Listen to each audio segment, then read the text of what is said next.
Hello दोस्तों, good morning. तो सबसे पहले सभी बड़ों को मेरा प्यार भरा नमस्ते और छोटों को ढेर सारा प्यार। तो आइए एक और नई वीडियो की शुरुआत करते हैं देहरादून शहर से।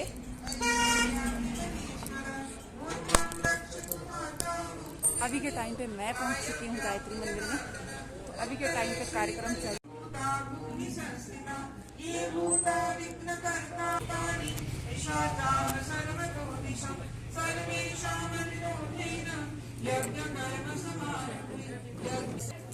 जो विशेष पूजन है आज का, माँ सरस्वती और भगवान गणेश का पूजन, बसंत पंचमी का पूजन जो हुआ विशेष पूजन उसके लिए मैं श्री धनिक जी भाई साहब सपत्नी यहाँ पर आ चाहिए सरस्वती जी के पूजन के लिए। और माता सरस्वती की पूजा होगी अब यहाँ पर। श्री अश्विनी जी यहाँ चाहिए पूजा वेदी पर, मुख्य पूजा वेदी पर। गायत्री माता की, बहुत सारे माता सरस्वती की देखिए विशेष पूजन है आज का। ये सरस्वती पूजन बसंत और माँ सरस्वती का देखिए विशेष पूजन है आज का। ये सरस्वती पूजन बसंत और माँ सरस्वती का हम पूजन करते हैं, उनकी आराधना करते हैं और उनसे प्रार्थना करते हैं कि माँ आपके हम पे बनी रहे। देखिए बसंत पंचमी का पर्व, देखिए हम सब लोग शिक्षित हैं, ठीक है, लेकिन सही मायने में शिक्षा क्या है? शिक्षा विद्या हमें विवेकवान बनाए, ऐसी हमें माँ सरस्वती से प्रार्थना करना है। कहते हैं कि साहित्य संगीत कला विलीन साक्षात पशु पुच्छ विषाण विन। इसलिए हमारा जीवन जो पशुता से ऊपर, पशु प्रवृत्ति से ऊपर उठे, ठीक है, हम शिक्षित हो गए, अच्छे पहन लिए, बोल लिए, सब कुछ है, लेकिन हमारा जीवन आज हम इस विशेष पावन बसंत पंचमी के पर्व पर अच्छे अच्छे छोटे छोटे से संकल्प ले, अपने जीवन को ऊपर उठाए, प्रगति की ओर ले चले, ऐसे छोटे छोटे संकल्प ले। और बसंत पंचमी का पर्व माँ सरस्वती जी से प्रार्थना हम करते हैं कि हमें विवेकवान बनाए रखें, हमें अच्छे मार्ग पर चलाएं, ऐसी प्रार्थना करें, माँ सरस्वती का आह्वान करेंगे। तो यहाँ पर देखिए अपने हाथ जोड़ करके माँ सरस्वती से प्रार्थना करें, जहाँ पर है वहीं से। ओम पावकानः सरस्वती वाजेभिर्वाजिनीवति यज्ञं वस्तु धिया वसु। ओम सरस्वत्यै नमः आवाहयामि स्थापयामि ध्यायामि। माँ से प्रार्थना करें। मोहान्धकार भरिते हृदये मदीये मातः सदैव कुर्वास मुदार भावे। स्वीयाय वयं निर्मल शुभाभिः शीघ्रं विनाशय मनोगतमन्धकारं। सरस्वती महाभागे विद्या कमललोचने विद्यारूपे विशालाक्षि विद्यां देहि नमोऽस्तुते।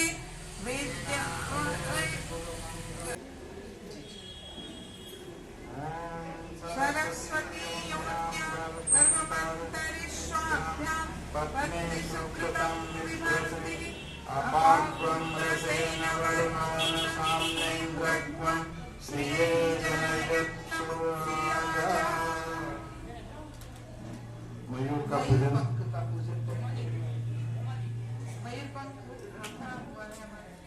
मयूर पंख रखा है, देखिए पूजन रहेंगे।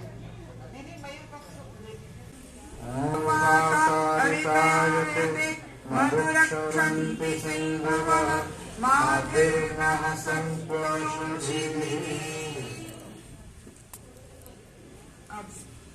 पुष्प गुच्छ का ध्यान करते हुए, क्योंकि सभी के जीवन में पुष्प के जैसे प्रसन्नता, उल्लास और नवजीवन में खिलखिलाने का प्रतीक होता है। ये जैसे पुष्प खिला हुआ सा होता है, ऐसा भाव करें अपने लिए, स्वयं के लिए, कि हमारा जीवन पुष्प की तरह खिला हुआ हो, है ना, प्रसन्नता से भरा हुआ हो। कैसे पुष्प, खिला हुआ पुष्प दूसरों को भी प्रसन्नता देता है, वैसे ही हमें देख करके सामने वाले को भी प्रसन्नता का अनुभव हो, एनर्जेटिक महसूस करे। ये नहीं कि हमारा ऐसा नीरस सा जीवन हो और सामने वाले के को भी नीरस बना दे, ऐसा नहीं, प्रसन्नता, प्रफुल्लता भरा हुआ। तो ऐसे भाव करते हुए सभी यहाँ पर पूजन हो रहे हैं। ॐ वसन्ताय कपिञ्जलानाभवे ग्रीष्माय कलविन्तान वर्षाभ्यस्तिरिच्छन्ने वर्तिका हेमन्ताय प्रकराञ्चिशिराय विकरानाय।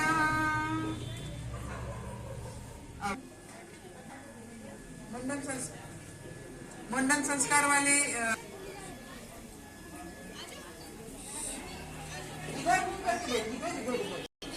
इधर मंदिर की तरफ मुंह करके बैठेंगे। यहाँ बैठो। देखिए, जब तक यहाँ सभी लोग पंक्तिबद्ध होकर के बैठ रहे हैं, तब तक हम लोग थोड़ा संस्कार के बारे में कुछ समझ गए। यहीं पे हूँ मैं। संस्कार यहीं क्या पे। जो कुछ बताई जाती है बातें, उनको अपने जीवन में उतारें। और हम सभी को पता है कि क्या नहीं करना है और क्या करना है, क्योंकि आज मोबाइल के माध्यम से, सोशल मीडिया के माध्यम से हम सबको पता है कि बहुत सारी चीजें हमें नहीं करनी है, नहीं करना है। तो इस चेतना केंद्र बड़ों वाला, जहाँ पर माँ गायत्री और माँ दुर्गा की शक्ति संचारित होती है, इस महाकाल की शक्ति संचारित है। यहाँ इतना जप चलता है, प्रतिदिन यज्ञ होता है।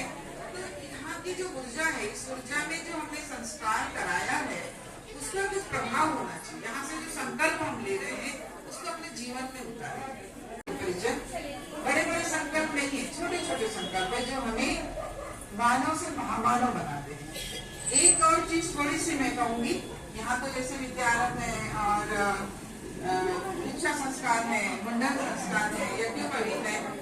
एक विशेष संस्कार है जिस संस्कार को हम ध्यान ही नहीं देते, बहुत कम लोग ध्यान देते हैं, जो कि शांति कुंज गायत्री तीर्थ से ये योजना चलाई गई है। कौन सी? थोड़ा सा ध्यान से सुनेंगे। हमारे नए दंपति भी और जो हमारे बड़े हैं, जिनके घर में बेटियां हैं, बहुएं हैं, ठीक है, उनको भी बड़े ध्यान से सुनेंगे। ये है एक आओ गढ़े संस्कारवान पीढ़ी का एक योजना चली। आओ गढ़े संस्कारवान पीढ़ी, मतलब गढ़ना मतलब बनाना, गढ़े बनाना, गढ़ना मतलब बनाना, है ना। तो संस्कारवान पीढ़ी, जो आने वाली पीढ़ी है, जो हमारी नई पीढ़ी है, उसको संस्कारवान कैसे बनाए? क्यों? क्योंकि आज हर माता पिता के पास बच्चों को देने के लिए हर चीज है, कितने साधन है, लेकिन जो हमने कभी नहीं देखा होगा वो सब साधन हम उपलब्ध कराते हैं, लेकिन क्या उपलब्ध नहीं कराते? संस्कार उपलब्ध नहीं कराते। तो कहाँ से कराएं? वो कहाँ से कमी आ रही है? माँ के गर्भ से आ रही है। जो कि पहले के समय में आपने देखा कि जब ऋषि महर्षि के समय में जैसी संतान चाहते थे वैसी ही होती, वो माता पिता के हाथ में होता था। क्यों? क्योंकि वैसा ही आचार व्यवहार हर चीज करते थे और फिर मनचाही संतान को इस दुनिया में लाते थे। पहले से प्री प्लानिंग, मतलब कि 3 महीने पहले से ही अगर हम संपत्ति को लाना है इस जीवन में, हम भावी माता पिता बनना चाहते हैं, तो हमें 3 महीने पूर्व से तैयारी करनी है। किसान तो अपने खेत में बीज लगाने के लिए भी तो पहले से तैयारी करता है। जमीन को कितनी बार जमीन में हल चलाता है, मुलायम बनाता है, उसमें खाद डालता है, बीज अच्छी क्वालिटी का होना चाहिए, तभी तो फसल अच्छी होगी, है ना। लेकिन हम जिसको गाइड करने वाले हैं कि आपको उसके लिए क्लास ज्वाइन करवा देंगे, क्या करना है, क्या आचार व्यवहार, कैसे खाना है, आपकी दिनचर्या कैसी होगी, वो सब कुछ हम 90% दिमाग उसके गर्भ में ही विकसित हो जाता है। माँ जितना चाहे उसे सिखा सकती है, सब कुछ सिखा सकती है। मंत्र से लेकर के अच्छी आदतें, हर अच्छी बात कर सकती है। 5000 शब्द वो प्रतिदिन सीख सकता है, 5000 शब्द माँ और घर के अन्य सदस्यों के माध्यम से। तो उसको अच्छी कहानी, ये सब तो ये अभियान शांति कुंज द्वारा आओ गढ़े संस्कारवान पीढ़ी के माध्यम से देश विदेश सब जगह चला है। बहुत बड़ा अभियान। अब तो यहाँ पर हमारे जो चिकित्सा अधिकारी हैं, उन लोगों की तरफ से भी हमें परमिशन मिल गई है। आओ ये आंगनबाड़ी केंद्रों के द्वारा और हाँ, इनके सभी के द्वारा जन जन सभी माताओं तक पहुँच रहे हैं। लेकिन यहाँ उपस्थित जितने हमारे नए जुड़े हैं और हमारी जो माताएं हैं जिनके घर में नई मतलब बेटियां हैं, नई शादीशुदा नई बहुएं हैं, तो हम उनको उनके माध्यम से भी इस संसार में या उनके परिवार में संस्कारवान बच्चे को ला सकते हैं। तो इस अभियान को हमें हमारा साथ दीजिए और अपने बच्चे को संस्कारवान बनाइए। तो जब वहां से शुरू होगा में आ जाता है उसके 5 साल तक, 5 साल का हो जाए तब तक हम बच्चे को जैसा चाहे वैसा बना सकते हैं। कहते हैं ना कि अरे हमारे वंशानुगत जो पहले से चले आ रहे हैं जो संस्कार है गुण है वैसा ही चला आएगा, वो तो आएगा ही नहीं। डॉक्टरों का वैज्ञानिकों का रिसर्च है कि वो जीन्स एपिजीन के माध्यम से दबा दिए जाते हैं। हमारे पास इतना बड़ा उदाहरण है भक्त प्रहलाद, वो तो राक्षस बोल के थे ना, उनके तो दादा परदादा सब राक्षस थे, लेकिन वो कैसे बन गए? भक्त प्रहलाद भगवान विष्णु के भक्त बन गए। वो ये हुआ था कि माँ कयाधु तो जब वो प्रेग्नेंट थी तब नारद मुनि के आश्रम में रखा गया। नारद मुनि को यही विष्णु जी के भक्त सुबह से लेकर के और शाम तक दिनचर्या देखिए उनकी कैसे खाना पीना आहार विहार और भक्त प्रहलाद, ठीक है, उनके जो जीन्स थे वंशानुगत वो सब दब गए और एपिजीन के माध्यम से नए संस्कार उस बच्चे के अंदर आए।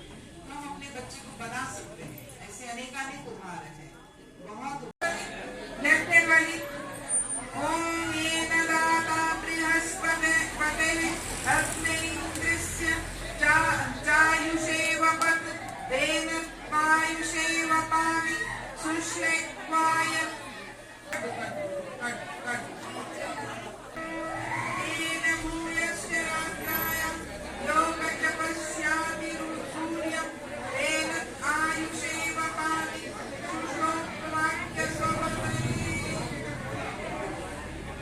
निकालेंगे ना, ये जो नाई बाल निकालेगा वो बालों को भी अच्छे से संभाल के इधर उधर नहीं रखेंगे। चलिए अब ये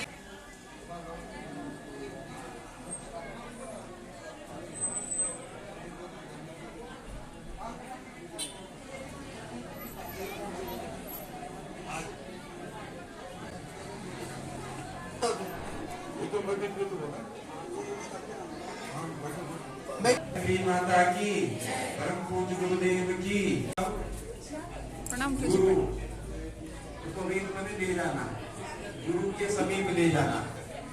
दूसरा पारमार्थिक जीवन जीने की ओर ले जाना। एक जो अभी के टाइम पे हो रहा है दीक्षा संस्कार, तो यहाँ पे जो आगे बैठे हैं उनका दीक्षा संस्कार हो रहा है। यज्ञोपवीत में 3 ग्रंथियां हैं जो भूर्भुवः स्वः इसका प्रतीक है। उसके बाद यो न प्रचोदयात् 3 लड़े उसके लिए और एक पद में 3 शब्द है। इसी तरह से यज्ञोपवीत की 1 लड़ की 3 लड़े और है, तो 9 मिलकर के हो गए। 9 इसलिए 9 यज्ञोपवीत गायत्री मंत्र में 9 शब्द है, 9 शब्द है। यदि ये 9 गुण आपके अंदर आ गए अनिवार्य रूप से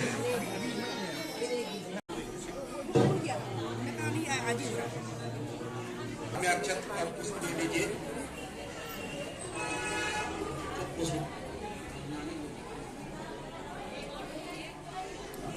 भगवान पालन पोषण के देवता है। ये आपके अंदर अच्छे विचारों का पालन पोषण हो, अच्छे सत्कार्यों का पोषण हो, ऐसे कामना करते हुए विष्णु भगवान का आह्वान। ओम इदं विष्णु विचर्यते प्रेतानि ददे पदम समुद्रास्यावासूरे स्वाहा। ओम विष्णवे नमः। आवाहयामि स्थापयामि ध्यायामि तमो ततो नमस्कारं करोमि। महेश रुद्र दुष्प्रवृत्तियों को दूर करने वाले देवता है। जो हमारे अंदर बुराइयां हैं वो हमारे अंदर से दूर हो, दुष्प्रवृत्तियां हैं उनका समन हो, इसके लिए महेश का आवाहन। ओ नमस्ते रुद्रमन्यता तो सवे नमः। ओम बाहुग्रस्तं तेन रुद्राय नमः। आवाहयामि स्थापयामि ध्यायामि ततो नमस्कारं करोमि। अब यज्ञ भगवान का आवाहन, हमारा जीवन परमार्थ पूर्ण जीवन हो। हम दूसरे की भलाई के लिए अपनी भलाई से पहले दूसरे की भलाई सोचे, ऐसा हमारी जीवन की चर्चा चर्या हो, इसलिए यज्ञ भगवान का आवाहन। यज्ञ केवल यज्ञ कुंड नहीं होता है, बल्कि सभी चीजों का यज्ञ होता है। आप यदि पारमार्थिक भावना आपके अंदर है तो वो यज्ञ भावना है। ओम यज्ञेन यज्ञमय देवसा निदान धर्माणि प्रथमान्यासं तेहनाकं महिमानः सजन्त यत्र पूर्वे साध्या सन्ति देवा। ओम यज्ञ पुरुषाय नमः। आवाहयामि स्थापयामि ध्यायामि ततो नमस्कारं करोमि। अब सूर्य भगवान का आवाहन करेंगे। सूर्य मरकर प्रखरता तेजस्वता आपके व्यक्तित्व के अंदर आए, आपके चरित्र के अंदर आए, इसके लिए सूर्य भगवान का आवाहन। ओम कृष्णेन रजसा वर्तमानो निवेशयन् अमृतं नमः आवाहयामि। आपको भी नमस्ते दीदी। हाँ, आपको ब्लॉग बना रही हूँ। तो दीदी भी आ गई है भाई। दीदी हमारे पड़ोस में दीदी भी आ गए मंदिर में। घर से निकलते निकलते बहुत टाइम लग जाता है नहीं। हाँ वही।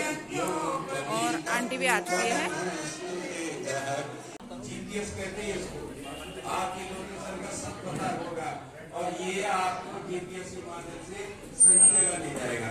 गायत्री मंत्र, क्योंकि गायत्री माता आरती करने पर विराजमान है। ये प्रतिमा मूर्ति है गायत्री माता की। अब आपको इसका कुछ ध्यान रखना है। एक तो नियमित रूप से कम 3 माला जप की करनी है। गायत्री मंत्र का जप कम से कम 3 माला रोज जाइए। ओम तत्सुदेव जिनका दीक्षा संस्कार हो रहा है सूर्य दर्शन करते हैं।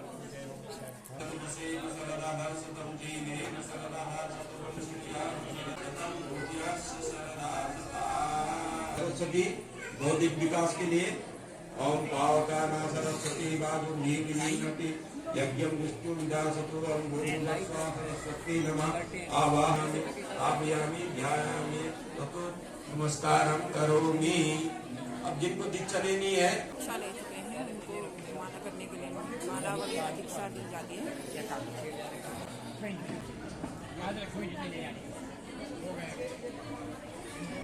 बसंत पर्व का प्रकाश दिवस है। बसंत पर्व अखंड ज्योति जो हमारे 100 वर्ष से जलती आ रही है, उसका भी प्रकाश दिवस है। तो बसंत पर्व बहुत महत्वपूर्ण है। आज का दिवस आप सबके लिए जो दीक्षा ले रहे हैं उनके लिए बहुत महत्वपूर्ण है। आपके जीवन में भी सरस्वती का प्रकाश आए, ज्ञान का प्रकाश का उदय हो, आपके जीवन का उन्नयन हो और आप जीवन में प्रगति करते रहे।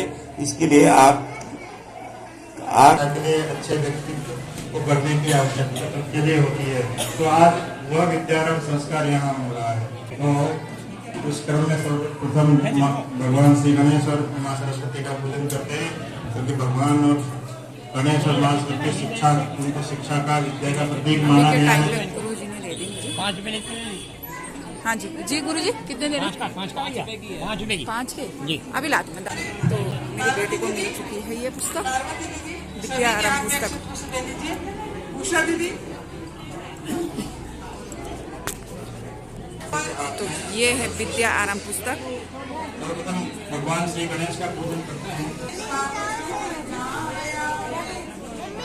भगवान गणेश के ध्यान के बाद आप धोना इसको। हाँ जी, इसको धोना है। इसको भी देनी पड़ेगी अलग से।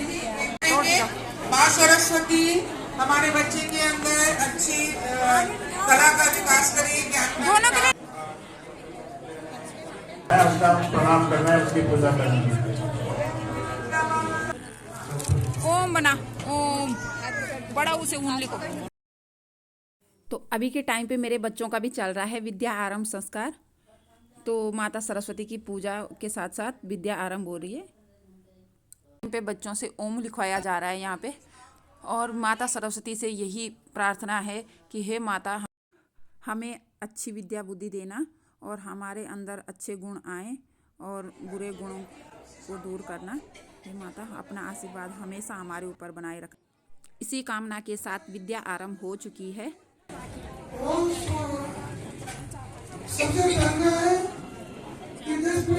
नीचे ये 3रे मंजिल पे है। यहाँ से नीचे ऐसे दिखती है रोड।